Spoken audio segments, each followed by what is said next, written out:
burya abantu benshi bakwifurije gupfukanka gupfa baruhira kuvuga ngo ni wirambire kubera byabananiye. Reka Imana ibuza amahoro abantu bose bariko biga dose yabo, abitwa ngo naba Kristo, abitwa ngo bashize Imana imbere.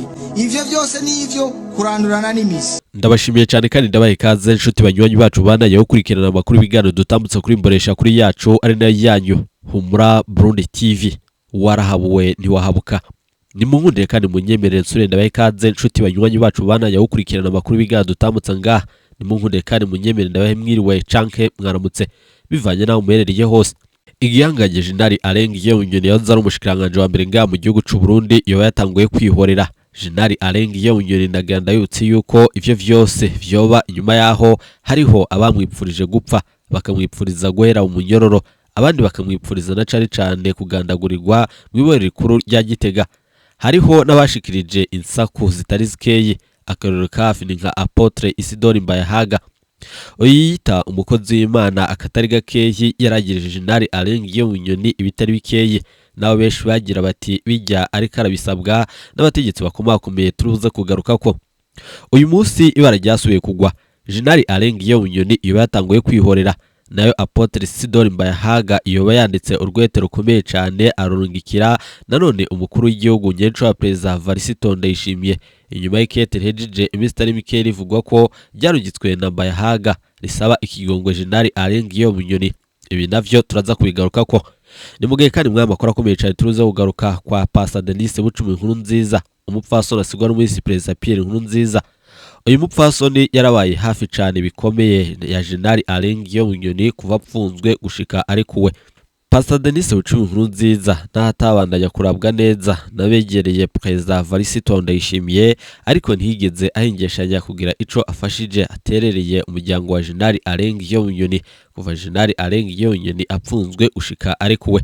Ndaganda abwire yuko ico ari kimwe mu bihangange mu vyafashe ingingo ikomeye cyane yo kugumura ibindi bihangange, mugabo kibisaba gutera ubwo mukuru w'igihugu President Varisito Ndayishimiye kugira anyarutse umugambi wo gutezurira igihangange Jenerali Arenga Bunyoni.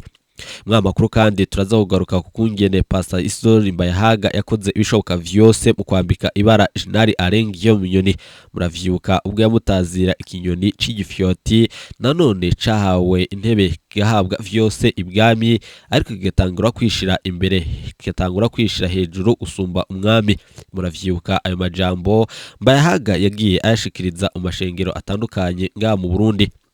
Muravyibuka vyinshi vyagiye biraba mu minsi iheze muri kahise, hajya kahise kadufitiye vyinshi. Hariho vyinshi bitera biba bicane ibindi ukibagira iyo bizananye. Amwe mu masoko yacu rero asigura vyinshi kuhejeje igihe kitari toyi biriko biraba.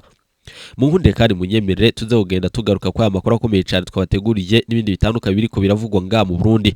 Ndagenda bibutse yuko ibi vyose nawe bibandanya kuba hariho ibintu bitera biba bibi, ibindi bigatera bibonekamwo akajagari. Uyu Pastor Isidore Mbayahaga kuva ashikirije ivyo vyose hariho benshi batanguye kwanka Jenerali Arenga Bunyoni. Uyu munsi abamwase baba bahindukiranye Isidore Mbayahaga iyo bari hehe, iyo yinyigeje hehe. Ibivugwa ku maketa akomeye cyane iyo yaraturutse kwa Mbayahaga ashikira kwa Jenerali Arenga Bunyoni nibiki? Mbega none ayoba yaraturutse kwa Mbayahaga ashikira kwa nyenicubahiro mukuru w'igihugu Neva amusaba na cane kumwongereza umutekano yoba asigura iki? Ibi vyose nagira tuze kubigaruka ko mwamakuru akomeye cyane twabateguriye. Haravugwa vyinshi mubejeje imistari mike biriko biraba. Nayo rero mwamakuru turaza kugaruka kuri iki gihangange Jenerali Gervais Ndirakobuca atazana ndakugarika muriko murabona kuri ekara yanyu. Nagira ndabibutse yuko Jenerali Gervais Ndirakobuca atazana ndakugarika keshi na keshi hariho ibikorwa bitandukanye mutamubonamwo, ibikorwa bijanye nanone n'ibitoteza imbere igihugu. Murazi yuko vyinshi atabibonekamwo. Iki gihangange nico uyu munsi kiriko kirahabwa amahirwe n'abarundi batari bakeyi. Ndaganda yutse yuko naho bimwe mu bihangange bitamushigikiye, ariko benshi bipfuza yuko ari we nanone yohabwa ikibanza co kurongora Burundi mu matora yimirije umwaka wa 2070, mbega agaserukira CNDD-FDD mu matora. Mugabo kuko ari biboneka yuko yopanga igihugu hamba akagisubiza ku murongo, naho biruko biboneka yuko ikigoye. Ibintu birakomeye umugambwe CNDD-FDD. ibintu birakomeye mu gutegura uzoserukira CNDD FDD mu matora yimirije y'umukuru w'igihugu mu mwaka wa 2027. Perezida Varisito Ndayishimiye atamahirwe agifise mu bijanye no kugira ashigwe imbere mu kibanza cyo kurongora Uburundi ku manda igira kabiri. Nyenico wa Perezida Varisito Ndayishimiye imanda yiwe ya mbere yari yipfushije ubusa, benshi bavuga bati hajya atacu yamariye Uburundi. Amajambo yiwe yarabaye amasigara vyicaro. Son Excellence Perezida Varisito Ndayishimiye ivyo yavuze atana kimwe igeze ashira mu ngiro, nibisigurwa n'abatari bakeyi turuze kwigaruka ko. Amwe mu majambo ati umufuka wose uzoronka ico ubika, hama umunwa wose uronke ico upfungura. Ariko mbega hoba harabonetse kamwa na mama muri ivyo vyashikirijwe na Son Excellence? Mbega ukuri nukuhe? Murantunga nshuti banywanyi bacu, mbere yuko doga idonido nariko ndabacira ku mayange, nagira ndabasabe umanuke musi iyi video urabanditse ijambo sabone canke subscribe fyonde ko urava urabona rakuzujya no nyine fyonde ko n'abadukurikiye muhereriye kuri Facebook. Suivre irakenewe cyane. Ikiganiro cose ni kuri YouTube, ni Humura Burundi TV. Nimuhunde kandi munyemerere nshuti banywanyi bacu, namba hejeje kugira ijambo sabone, wahejeje gupartage mu magroupe atandukanye yo WhatsApp, Facebook nandi hatandukanye. Nimuhunde kandi munyemerere suri ndabipfurize ibe vyiza, ndabakengurukira cyane nshuti banywanyi bacu kuri mwese mutwumviriza muhereriye nga mu Burundi, aberere mu ntara zitandukanye zose zigize igihugu, inshuti z'u Burundi, abagenzi b'u Burundi, ababanyi b'u Burundi, abadukurikiye muhereriye mu bihugu bitandukanye, igihugu ca Kongo, u Rwanda, igihugu ca Kenya, Uganda, Tanzania nandi hatandukanye mu bihugu bibanye, aberere ku bigana makungu ya kure. Namwese turabaye kaze nshuti banywanyi bacu muri ko muratwumviriza 5 kuri 5. Ngaho rero ni mu nkundire nshuti banywanyi bacu, ndagira ntangurire ngaha, nariko ndasongora mu kanya gaheze, ariko nagira tuduge idonido. Kuva hatanguye kuboneka impari zikomeye cyane umugambwe CNDD FDD, hariho vyishi vyagiye biraba, hariho ingorane zikomeye cyane zagiye ziraba.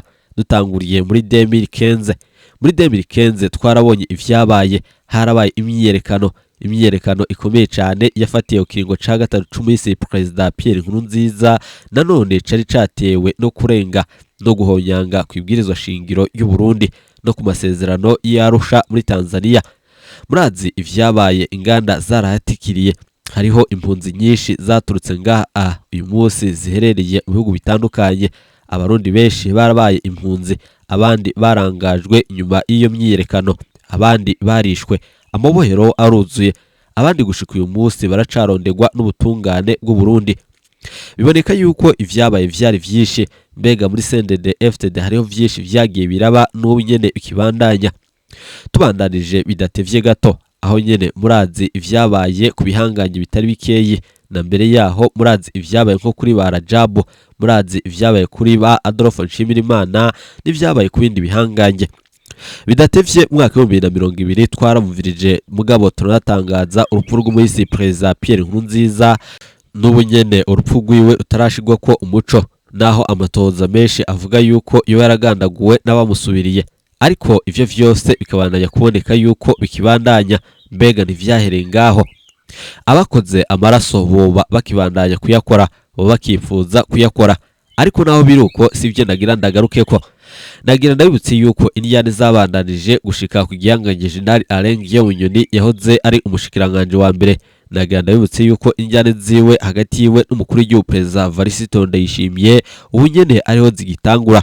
Ndayishimiye yaripfuje gushira mu ibuye General Alain Guillaume, ariko ibihanganye birarengwa bivuga yuko urugamba General Alain Guillaume yagwanye nyenico wa Perezida Neva atigeze arugwana. Kubwizo mvo General Alain Guillaume yarafise abagenzi bakomeye cyane gusumba abo Neva n'ubu nyene afise. Nagira ndabibutse yuko nk'igihugu kibanje ca Tanzania, uyu Bunyoni murabo ngaha, nagira ndabwire yuko yarubatse umubano udasanzwe n'abategetsi bo mu mugambwe wa CCM mu gihugu kibanje ca Tanzania. Nagira ndabibutse yuko uyu General Alain Guillaume ariwe afatanya n'abagwanyi ba FDLR, harimwo nko kubaronsa ibigwanisho, kuko ariwe yashobora kuronka akaryo ko kubigura, kuko hajya abagwanyi bigoye cyane kugura ibigwanisho. Mbega ati vyagenda bite? Bivugwa yuko urudandazwa rwakogwa hagati ya General Alain Guillaume Nkurunziza n'igihugu kibanje ca Tanzania. Naho rero hariho abemeza yuko urwo rudandazwa rwari urudandazwa rukomeye cyane rwaba mu nyuma murazi yuko aho bari nayo mpamvu ikomeye cyane nanone intelligence y'igihugu cy'u Rwanda yoba yaragize uraro rukomeye cyane mu matoza yakozwe no kuneka telefone za General Alain Bunyoni mbere yuko apfungwa. Murazi yuko hariho vyinshi vyagiye biravugwa, bivugwa yuko nkuko General Alain Bunyoni ubwe yavyivugiye mu rubanza rwe Igitega, u Rwanda goba gwaragize uraro rukomeye cyane mu kumuta mu mvuto no mu guha makuru General Major Varisito Ndayishimiye yuko Bunyoni yagira amutembagaze. Ivyo vyose murabizi, hariho vyinshi bibandanye kuboneka. Ikindi naco nariko ndavuga ku migenderanire ya General Alain Bunyoni n'ibihugu bitari bikeyi cyane cyane igihugu kibanyi ca Tanzania. Ubuye bivugwa yuko Tanzania ariyo ifise umutahe ukomeye cyane, mugabo nyuma y'ibindi bihanganye ngaha mu Burundi umutahe ukomeye cyane wo kurekuza General Alain Bunyoni n'igitutu gikomeye cyane no gutera ubwoba Ndayishimiye. Ibivugwa yuko Ndayishimiye yatewe ubwoba bigashika akagondozwa hama Bunyoni akarekugwa. Tanzania yo yarizeje Perezida Varisito Ndayishimiye yuko itazotuma General Alain Bunyoni amusubirira canke aboneka mu matora yo mwaka 2027. Mbega ukuri nukuhe? Noneho ho vyo vyarashitse Tanzania ikemera Ndayishimiye yuko izomushikira, mugabo akaronka iyindi manda igira kabiri. Mbega ivyo vyo nibiki? Ibi vyose nagira tuze kugenda tubigarukako naho dufise akanya gato nga, ariko nagira ndabwire yuko igihugu kibanyi ca Tanzania hajya carigize umugenzi akomeye kandi kiranigira umuhetsi akomeye wa CNDD-FDD. Abanywanyi mfamfe hagati y'umugambwe urongoye mu gihugu ca Tanzania n'umugambwe urongoye mu gihugu c'u Burundi, naho biruko harimwo abiyorobeka ku bandi, muramaze kubibona. Uyu munsi umurundi akubagurwa cyane kuri iyi si yose ni umurundi aherereye mu gihugu ca Tanzania, nyuma ya za Zambia n'ahandi hatandukanye. Tanzania iza ku mwanya wa mbere nanone mu gihugu gikubagura gifata nabi abarundi bariyo. Ivyo vyose muramaze kubibona. Hajya vyari vyatangwe bamwe bagira bati abari ko barakubagurwa ni impunzi izidashike CNDD-FDD. Oya sivyo, ahubwo abarundi benshi baherereye muri Tanzania baragowe nanone, kuko impunzi niho basha kwitandukanya n'umuntu atari impunzi mu gihe bose batari mu makambi. Biboneka yuko igihugu kibanyi ca Tanzania keshi na keshi naho cigira umugenzi, hama Uburundi nabwo nyene ukemanga yuko Tanzania ari umugenzi mfapfe, ariko biboneka yuko Tanzania yoyo ivyiko irakora ibitahura. Nivyo koko abarundi bariyo baragowe. Mbega bigenda bite kugira umugenzi aguhemukire? Mbega bigenda gute kugira umuvandimwe akugirire ibi abatanzania bari kubarakorera abarundi? Leta ya Tanzania irazi amabi agirirwa abarundi, ibiziga vyama bitogwa umunsi ku munsi. Iyo nkuru ndiko ndabibatohoreza nzoyigarukako kandi ndabibahe ido nido, nabibandanya gushavuza abatari bakeye. Nimunkunde kandi munyemerere twigarukire. General Alain Bunyoni yoba yatanguye kwihorera ku gihanganye Pastor Isidore Mbayahaga. Mu majambo ya Mbayahaga iboneka yuko ariko yisubirako. Mbayahaga yoba afise ubwoba bukomeye cyane yuko umwanya ku mwanya ikiziga ciwe gitushobora gutogwa kwibarabara. Ivyo yahora yipfuriza General Alain Bunyoni bikamushikira. Nivyo kuko ubuye General Alain Bunyoni afise inguvu mugabo zoshira mwibuye. Isidore Mbayahaga yahora yipfuriza ikibanza kibi cyane Bunyoni, ariko uyu munsi biboneka yuko Bunyoni afise inguvu zidasanzwe. Aho Bunyoni apfunguriwe nibaza yuko atayundi mu generali amusumvya inguvu, mugabo generali yagarukanye inguvu zidasanzwe. Atamuntu numwe iyo tahura iyo izo nguvu azikura, kandi atamabanga y'igihugu uyu munsi arajamwo, naho bivugwa yuko ari ibiriko birategurwa. Mbayahaga rero yoba yarasavye Perezida Varisito Ndayishimiye kumwongereza umutekano no kumuha ikibanza yoba abayemwo. Muri ibi biboneka yuko bitamworoheye, nayo rero ho bariho n'ikete rikomeye cyane risaba ikigongwe General Alain Bunyoni yaturutse kwa Mbayahaga. Denis Bucumi Nkurunziza yoba asabwa gutakambira General Alain Bunyoni kugira Bunyoni ntaze yihorere, nayo Gervais Ndirakoca atazana ndakugarika. Vyo bari iteka n'umunezero ntangere kuri we mu gihe vyo bishitse Mbayahaga agashigwa hasi. Mbega ivyo bari kubaramwipfuriza bikamushikira, kuko mu minsi iheze yaheruka gutazira nanone uyu General Gervais Ndirakoca atazana ndakugarika mu vyimba w'imbwa. Muravyibuka iyo Perezida Varisito Ndayishimiye ashaka gukura igihangange arungika iyo Mbayahaga, hama agashikiriza insako, hama akakwambika ibara woba uri igihanganye ukomeye canke udakomeye. Mugabo Mbayahaga ntatinya kukwambika ibara. Akarorero n'ivyo yataziriye uyu Bunyoni ibara yambitse Bunyoni, ejo yambitse Ndakugarika n'ibindi bihanganye bikomeye cyane tutovuga nanone ngaha. Ivyo vyose muramaze kubibona. Abansi ba Neva, abatavuga rumwe na Neva, abo bose baba bari mu minwe yambaye haga, arabatyoza gushika Yesu agarutse. Uyu yigize umukozi w'Imana, akiwe kashobotse. Imana yonyene niyo ishobora kumukingira. Reka tubigaruke ko namba yagize Sabone.